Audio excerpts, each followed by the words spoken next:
Hello दोस्तों, हमारे channel में आप सभी का स्वागत है। दोस्तों, आप सब कैसे हैं? कमेंट बॉक्स में जरूर बताइएगा आप सब कैसे हैं।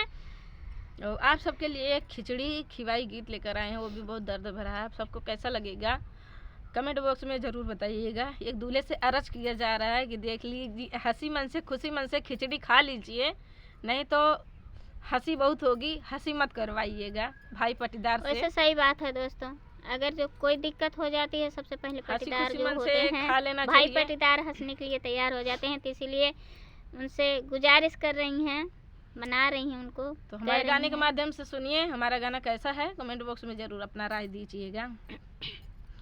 खाइला खिचड़िया जीजा खुशी मन से, खाइला खिचड़िया जीजा खुशी मन से, हंसी जन कराया पाटीदार मन से, हंसी जिन कराया पाटीदार मन से। खाइला खिचड़िया जीजा खुशी मन से, खाइला खिचड़िया जीजा खुशी मन से, हंसी जिन कराया पाटीदार मन से, हंसी जिन कराया पाटीदार मन से। पापा हमारे चैन लेके खड़े हैं, पापा हमारे चैन लेके खड़े हैं, पाहिल चैनवा जीजा खुशी मन से, पाहिल चैनवा जीजा खुशी मन से, हंसी जिन कराया पाटीदार मन से, हंसी जिन कराया पाटीदार मन से। खाइला खिचड़िया जीजा खुशी मन से, खाइला खिचड़िया जीजा खुशी मन से, हंसी जिन कराया पाटीदार मन से, हंसी जिन कराया पाटीदार मन से।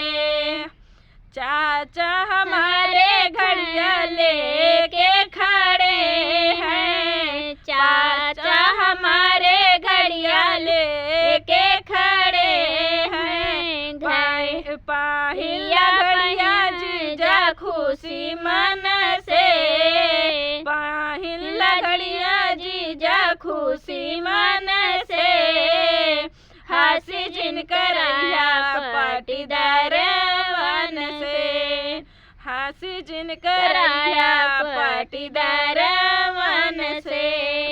खाइला खिचड़िया जीजा खुशी मन से, खाइला खिचड़िया जीजा खुशी मन से, हंसी जिन कराया पाटीदार मन से, हंसी जिन करैया पाटीदार मन से। भैया हमारे मुठिया लेके खड़े हैं, भैया हमारे मुठिया लेके खड़े हैं, पाहिला मुठिया जीजा खुशी मन से, पाहिला मुठिया जीजा खुशी मन से, हंसी जिन करैया पाटीदार मन से, हंसी जन करैया पाटीदार मन से।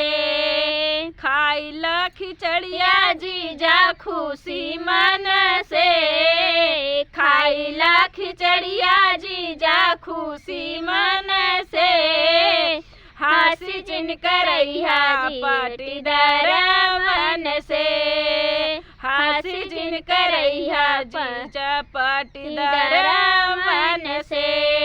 हमारा गाना कैसा लगा कमेंट बॉक्स में जरूर बताइए। मिलते हैं नए गाने साथ नेक्स्ट वीडियो में, तब तक के लिए धन्यवाद।